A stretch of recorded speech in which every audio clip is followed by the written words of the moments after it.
My question is on competition, and as most of the students here would know, LSE has a very intense culture of competition, and a lot of the students who come here have always been at the top of their class, but once they come here, they're not the top anymore because everyone used to be the top, so that kind of disappoints them a bit. So my question for you is, what is the meaning of competition both for individuals and society? Those who do not have any sense of their own competence will become competitive because their only pleasure is being one step ahead of somebody else. I am on top of the class, what does it mean? And you say, I have known this. When I was in school, I went there only when it's really necessary. And every month this card is given to you, your report card. And I see some children are strutting around because they are first, second, something. Some are sitting in some corner and crying, they're afraid to go home, I don't know what they got. As far as I was concerned, it was given to me, I just took it and gave it to my father. I never once opened and saw, because I thought this was a transaction between the teacher and my father. I was not going to look into that. And I was quite certain what would be there in it, as far as the numbers are concerned, because it was always 6 zeros.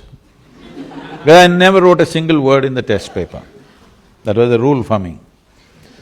But apart from the 6 zeros, the teachers wrote some literature in my report cards. So I give it to my father, he opens it and he just blows up every time. I just look at him, what happened?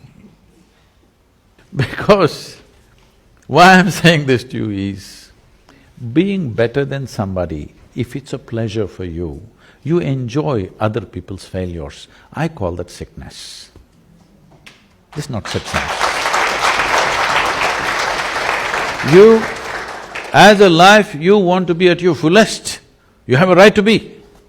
Every life in creation, from a worm, insect, bird, animal, even a plant and tree, all striving to their best, isn't it? You also. But why are you concerned whether somebody is behind you? Why is that so pleasurable for you that somebody else is less than you? From early kindergarten levels, this sickness has been brought into human mind, which is causing so much unpleasantness on the planet, such ugly situations everywhere, but we don't seem to learn. So we've created schools where children are never graded. We're looking at them as individuals, what we can do to evolve them to their fullest possibility. Now the problem is this, all life has happened like this. What do you think? You think a blade of grass is less important than an oak tree in the garden? Hello?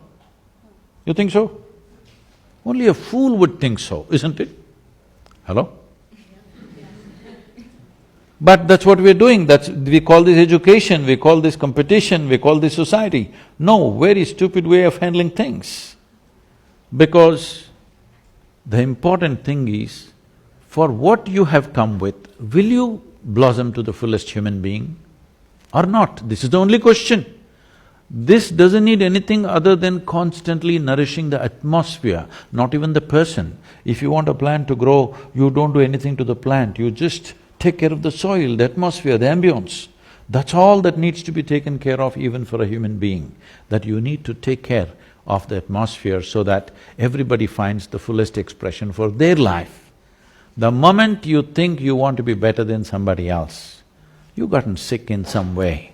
And this sickness has permeated into the world in a huge way, and we think this is the way to become, to achieve something in our life. So if everybody is lame, you're a little faster and you think you're doing fantastic. You'll enjoy other people being crippled. Yes? Hello? If your entire life is always sitting on top of everybody else, you will enjoy other people's incapabilities, isn't it? This is not good for you, this is definitely not good for humanity.